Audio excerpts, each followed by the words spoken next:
Titre: L'axe Rabat-Rome, le pacte secret qui contourne la France. En 2026, l'échiquier géopolitique et énergétique de la Méditerranée vient de basculer. Un changement silencieux, mais profond, s'est opéré, loin des gros titres. Il y a une nouvelle ligne sur la carte. Une ligne qui ne représente pas une frontière, mais un corridor. Elle part de Rabat. Et elle arrive à Rome. Cet axe Rabat-Rome n'est pas qu'un simple trait. Il redessine discrètement les alliances. Il change les routes énergétiques qui alimentent l'Europe. Et il reconfigure l'accès aux marchés africains et européens. Pour comprendre la naissance de ce corridor, il faut d'abord en saisir la raison d'être. D'abord, le pourquoi. Le plan Mattei de l'Italie. Nommé d'après Enrico Mattei, le fondateur du géant énergétique Eni, ce plan est la nouvelle doctrine de politique étrangère de Rome. Son ambition ? Transformer l'Italie en un hub énergétique et logistique majeur entre l'Europe et l'Afrique. Pensez-y, comme au plan de match de l'Italie, pour construire des liens durables, fondés sur un partenariat d'égal à égal. La philosophie est claire. Rompre avec les logiques post-coloniales et prédatrices. Moins de discours, plus de projets concrets. Moins d'aide, plus d'investissements. Avec une enveloppe initiale de plus de 5 milliards d'euros, le plan Mattei n'est pas une simple déclaration d'intention. C'est une stratégie opérationnelle.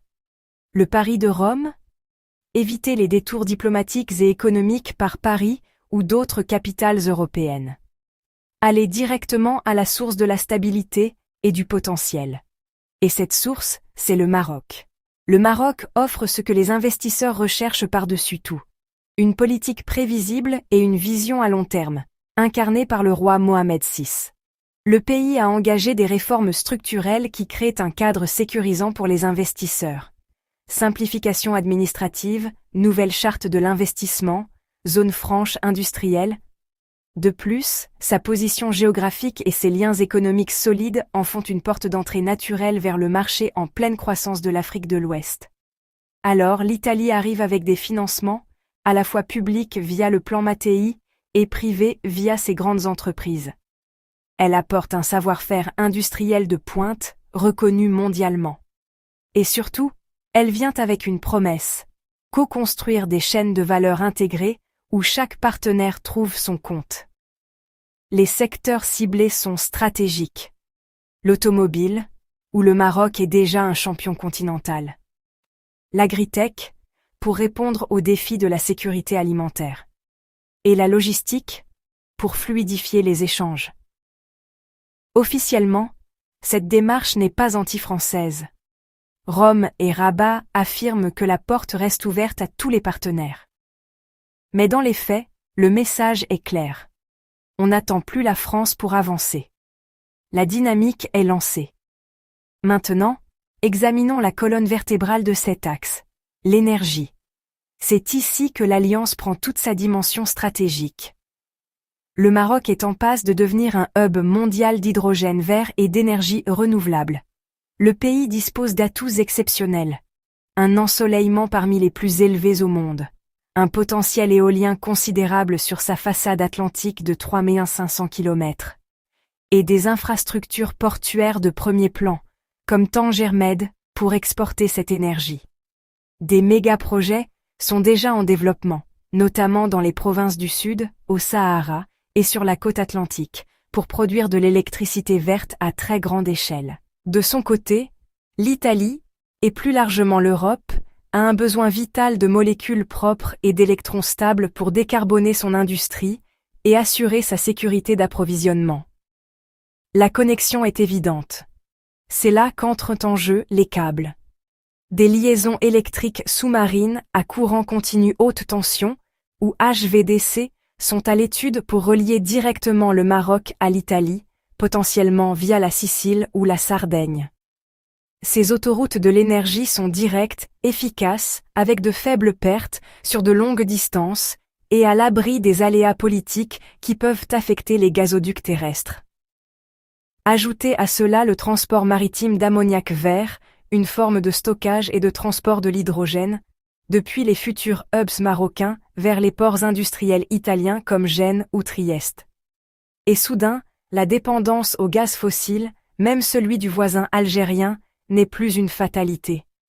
L'Italie diversifie ses sources et se positionne comme une porte d'entrée pour l'énergie verte en Europe. Mais il ne s'agit pas seulement d'importer de l'énergie. Il s'agit de créer un ancrage industriel commun. L'idée est de localiser une partie de la chaîne de valeur au Maroc. Des raffineries vertes pour transformer l'hydrogène. Des usines de fabrication d'électrolyseurs, le cœur de la production d'hydrogène. Et la production de carburants de synthèse, comme le e-méthanol, pour la décarbonation du transport maritime. Face à cette nouvelle architecture, la question se pose inévitablement. Qui perd de l'influence? Le regard se tourne vers la France, qui a longtemps été l'acteur économique et politique central au Maghreb. Ce nouvel axe la contourne de facto. Si le capital italien, soutenu par des fonds européens du plan REPowerEU, et la stabilité marocaine se verrouillent dans des projets structurants sur 20 ou 30 ans, alors les entreprises françaises, habituées à une position dominante, font face à des marges de manœuvre plus courtes et à une concurrence accrue. Le soft power français, historiquement puissant dans la région, est également ébranlé. Quand les accords économiques, les câbles sous-marins et les usines parlent plus fort que les discours diplomatiques, l'influence se déplace. Paris peut et va certainement pivoter, chercher à se repositionner. Mais le corridor, lui, est déjà en construction. L'argent circule, les contrats se signent, et les cycles d'approvisionnement n'attendent pas les réalignements politiques. Bien sûr, ce projet ambitieux n'est pas sans risque. Des tensions géopolitiques régionales pourraient le freiner.